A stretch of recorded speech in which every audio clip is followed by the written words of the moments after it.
If you're unlucky enough to catch the germ of measles, the rubella germ, during pregnancy, it will most certainly leave your child very deaf and potentially very blind, and sometimes both.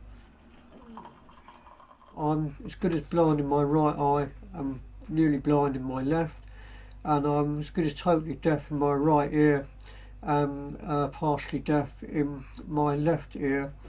I'm also in nappies 24/7 as I have severe bowel incontinence, and also my water leaks quite a bit as well.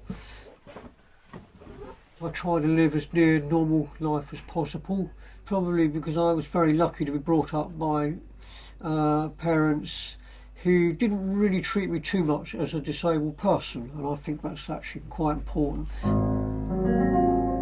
My love of music was there right from the beginning.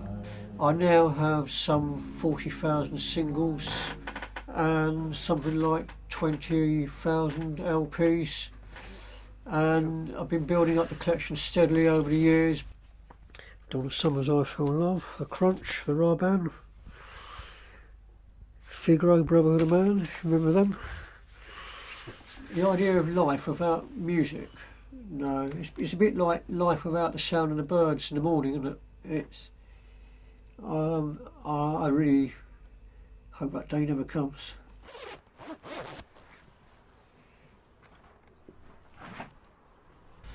I am a strong believer in independent living, and I actually live on my own in a bungalow, and I've been there for 22 years, and it's a part of a shelter scheme which is intended very much for independent living. I've spent most of my life as a volunteer broadcaster, and I've also done a lot of work for my local community as well.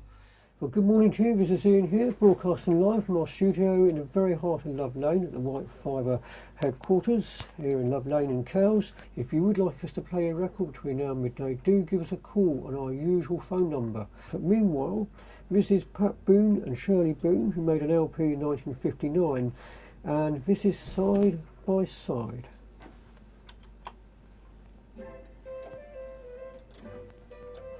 About 20 years or so ago, in the early 90s, there was the M&R vaccine scare, which was suggesting that it may be causing some children to have autism.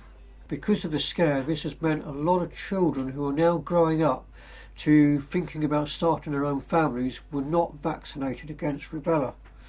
And this means they are now at risk of giving birth to children with various disabilities. It is important before you think about having your first child that you get the vaccine for rubella.